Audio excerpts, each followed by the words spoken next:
every time you feel like you cannot go on.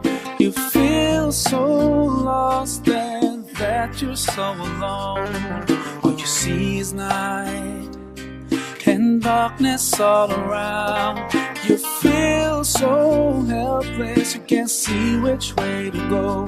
Don't despair and never lose hope, 'cause Allah is always by your side. Inch'Allah, Inch'Allah. Naam, je porte le voile depuis plus de 4 ans et jusqu'à ce jour, j'arrive pas à m'y habituer. J'en souffre tous les jours. Que dois-je faire, sachant que je suis bipolaire, malheureuse et triste dans la vie? Naam, il y a 2 questions en une, comme Ariel, un 3 en 1. Naam, vous avez la première question, c'est le port du voile. Chère sœur, encore une fois, comme on a dit tout à l'heure, ce n'est pas moi qui dormirai dans votre tombe et ce n'est pas vous non plus qui dormirez dans la mienne. Chacun de nous aura à répondre de ses responsabilités à lui et personne ne répondra des responsabilités de l'autre à sa place. Ce que vous faites, si vous êtes... Il y a une chose, le hijab fard, c'est une obligation, une prescription religieuse. Quand on dit prescription religieuse, ça ne veut pas dire que moi, imam, ou moi, frère, ou moi, père, ou moi, mère, j'ai le droit de venir vous l'imposer à vous. J'ai un devoir de conseil, et les gens se trompent beaucoup là-dessus. Moi, il ne m'est pas demandé à moi de venir t'habiller de force. Il m'est seulement demandé, regardez la prière. وَأْمُرْ أَهْلَكَ بِالصَّلَاةِ وَاصْطَبِرْ عَلَيْهَا. Et salat aham am al-hijab. Lequel des deux est plus important? Et salat. Et pourtant, Allah dit au prophète sallam, enjoins ta femme de faire la prière et montre-toi endurant là-dessus. Lima. Pourquoi? Parce que peut-être on n'écoutera pas tel la première fois où je l'appellerai à la prière. Donc, istabir. Persévère, appelle-la aujourd'hui, demain, après-demain.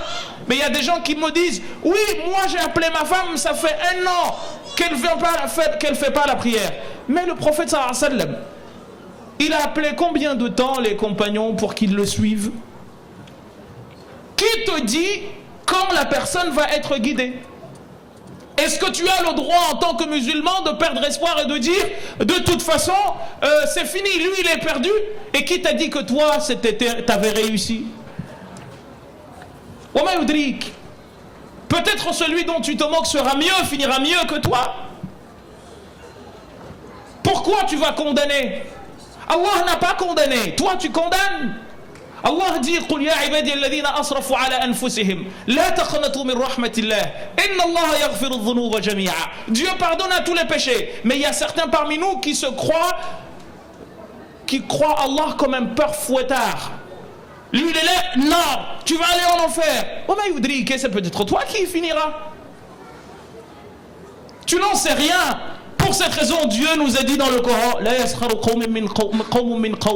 nul n'a le droit de se moquer de l'autre. Il y a quelqu'un qu'on a trouvé au temps du prophète sallam qui était sous. On lui a fait tous les hadd pour qu'il arrête de boire. Il n'a pas réussi. Les compagnons l'ont trouvé une fois par terre. Ils ont commencé à l'insulter, à le cracher dessus, à le frapper. Le prophète sallam leur a dit, la tu'inu ash-shaytan ala akhikum. La ta'inu shaytan ala akhikum afwan. N'aidez pas shaytan, c'est votre frère. Et mieux que ça, il a dit utrukuhu fa innahu yuhibbu Allah wa rasulahu. Laissez-le parce qu'il aime Dieu et son prophète. Naam, et sakran haza. Ce soulard là, il aime Dieu et son prophète. Ben ça a été la solution, il n'a jamais bu après. La condamnation rapide. Si c'est ton père qui dit, il faut que tu fasses. Tu dis, bon, mais toi, tu as un devoir de conseil. Tu n'as pas un devoir d'imposition. Ça va vous étonner, mais même les prophètes, ils n'avaient pas plus que cela comme droit. Ils avaient un devoir de conseil. Appeler les gens. Tu n'es pas là pour leur imposer des choses. قُلِ الْحَقُّ مِنْ رَبِّكُمْ, dis-leur, la vérité vient d'Allah. وَمَنْ شَاءَ فَلْيُؤْمِنْ شَاءَ. Celui qui veut croire, qu'il croit. وَمَنْ شَاءَ فَلْيَكْفُرْ. Et celui qui ne veut pas croire, qu'il ne croit pas. Mais إِنَّا أَعْتَدْنَا لِلظَّالِمِينَ نَارًا أَحَاطَ بِهِمْ سُرَادِقُهَا. Derrière, il y a un enfer qui l'attend. Mais خُيِّرْتَ يَا ابْنَ آدَمَ, on t'a donné le choix. وَهَدَيْنَاهُ النَّجْدَيْنِ أَلْهَمَهَا فُجُورَهَا وَتَقْوَاهَا. Il t'a appris le bien et le mal. Si tu vas vers le mal, c'est toi qui l'auras choisi. Tu vas vers le bien, c'est toi qui l'auras choisi. Tu ne pourras pas dire ah ben en fait c'est mon papa qui m'a forcé de abadan. Donc avec tout le respect, tu dis bah non. Parce que si tu le fais en n'étant pas convaincu, ben justement c'est ce dont on parlait tout à l'heure par rapport à Facebook, par rapport à la consommation. Là se trouve le problème. Je connais une personne qui a lu le Coran 2 fois. Il l'a fini entièrement. Mais comme il lui a été imposé, aujourd'hui, même Alif Ba, il ne sait pas c'est quoi. Rah. Tout est parti. Tu lui mettrais le Mus'haf, il ne pourrait pas lire même pas déchiffrer Alif Ba Tatha. Il ne sait pas c'est quoi. Alors que Qara al-Qur'an kullah. Khatam al-Qur'an akthar min marratayn. Plus de 2 fois. الآن أصبح لا يقرأ. ليش? Pourquoi il ne lit pas? لأنه عذب. Parce qu'on l'a pris pour qu'il lise. Eh bien, quand il a eu la possibilité de s'en défaire, c'était un joug. Il s'en est défait. Donc, chère sœur, il ne faut pas que tu te sentes mal à l'aise.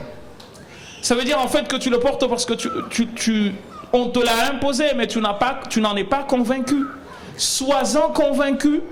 Fais le choix de le faire, c'est une prescription divine. Fais le choix de le faire, mais ne te laisse imposer rien du tout par personne. Mari, père, grand frère ou je ne sais quoi, aucun d'eux ne dormira à ta place.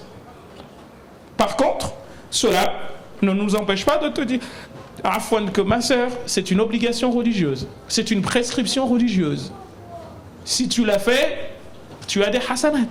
Si tu ne l'as fait pas, tu as des péchés.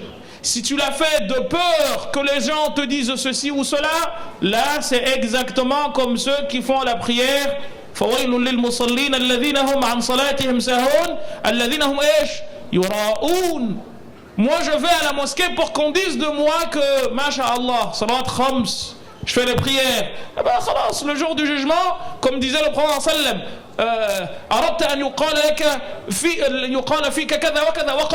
tu as voulu que l'on dise toi tant de choses à ton sujet, on a dit. Et maintenant khalas inta al-amr, idhhab en enfer. Donc sois indépendant, tes décisions tu les prends toi-même. Et puis deuxième chose, lorsque je vous ai dit que c'était un 3 en 1 Ariel, hein, deuxième chose c'est la sœur elle est mal dans sa peau. Je pense que ceci peut être la raison peut être la cause, la conséquence plutôt de la première situation. Parce que le musulman en tant que tel, il est mutafa'il par définition. Il a toujours la positive attitude, comme dirait Raffarin. Il ne perd jamais espoir. Pourquoi? Parce qu'Allah subhanahu wa ta'ala dit dans le Coran وَرَبَّنَا قَدْ وَسَعْتَ كُلَّ شَيْءٍ رَحْمَةً. Seigneur, ta miséricorde couvre tout.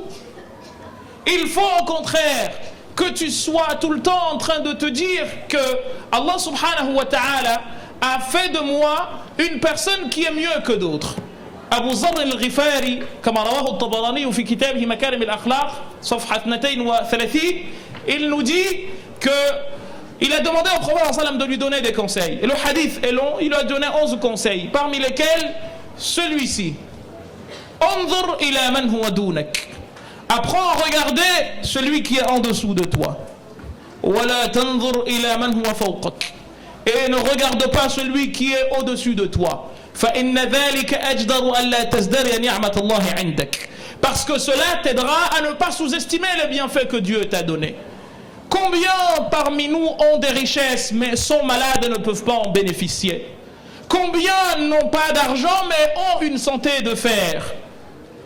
À chaque fois que tu te compares à ceux qui sont en dessous de toi, et tu trouveras toujours quelqu'un qui est en dessous de toi. Wallahi, il y a toujours pire que soi. Mais quand tu tends vers le haut dans 2 choses comme le roi sallam a dit. Celui à qui Dieu a donné une science et qui l'enseigne aux autres, jalouse-le dans le bon sens du terme pour que Dieu t'aide à accéder à la même chose, ou fais sadaqa en te disant si j'avais la même chose que lui, j'en aurais fait autant. Deuxième chose, celui à qui Dieu a donné de l'argent. Et l'argent, c'est pas seulement la monnaie, mais une force. Toute chose qui peut servir de monnaie d'échange et qu'il utilise à bon escient pour aider et pour le mettre au service des autres. Autrement, on n'a pas à être malheureux. On est malheureux, chers frères et sœurs, quand on est mal dans sa peau. Pourquoi? Eh bien, parce qu'en fait, il y a telle chose qu'on voudrait, qu'on n'a pas. On n'est pas content de notre état. Et comme le disait Al-Shafi'i, إذا كنت ذا قلب قنوع فأنت ومالك الدنيا سواء. Si tu es quelqu'un qui a un cœur qui se contente, eh bien toi et celui qui a le monde, ben vous êtes pareils. Même celui qui a 1 milliard, Ibrahim ibn Adham, le célèbre mystique, il était dans sa maison, dans son palais, il était roi. Il voit une personne qui part au bord d'un fleuve qui coulait le long du palais avec un morceau de pain sec, mais plus sec que rien du tout. Il était tellement sec qu'il ne pouvait pas le manger. Qu'est-ce qu'il a fait? Il est parti au bord de l'eau, il l'a mouillé. Ensuite, il l'a pris, il l'a mangé. Et il a vu la personne sourire. Et il a entendu dire « Alhamdulillah ». Lui, il est dans un palais où il a tout ce dont il a envie. Il est malheureux. Il est parti le voir. Il lui dit « Mais c'est quoi ton secret ?» Il a dit « Mon secret est que ma richesse se trouve dans mon cœur. Tout ce que toi tu as, j'en ai rien à cirer. » Ibrahim ibn Adham a dit « Plus jamais je ne voudrais habiter dans ce palais. » Il est parti et il est devenu Ibrahim ibn Adham. Donc nous, quand on regarde, on se prend la tête pour des futilités. Ah, on m'a regardé comme si, on m'a regardé comme ça. Et Shafi'i, j'aime beaucoup Shafi'i parce qu'on nous a fait connaître son recueil par cœur quand on était petit. On nous tapait justement. Pour connaître les poèmes de Shafi'i par cœur, il dit دع الأيام تفعل ما تشاء وطب نفسا إذا حكم القضاء ولا تجزع بحادثة الليالي فما لحوادث الدنيا بقاء. Ne te prends pas la tête à cause de ce qui se passe, parce que ce que tu as aimé hier, tu ne t'y attacheras pas aujourd'hui. Et ce que tu aimes aujourd'hui, demain tombera en désuétude. Donc pourquoi tu vas t'attacher à quelque chose qui va passer tout le temps, alors qu'il y a celui qui est là, qui ne passera jamais, et dont l'amour envers toi ne diminuera jamais? Allah, il ne demande qu'une chose: aime-le, parce que lui, il t'aime. Et tu cesseras d'être malheureux, Inch'Allah, très chère sœur. Et puis la bipolarité également, vont dans le même sens, Inch'Allah. Et on va s'arrêter là, parce que je suis un peu fatigué. Inshallah, you'll find your way. Inshallah, inshallah, inshallah, you'll find your way. Every time you commit one more mistake, you feel you can't repent and that it's way too late. You're so confused, wrong decisions you have made haunt your mind and your heart is full of shame. But don't despair and never lose hope.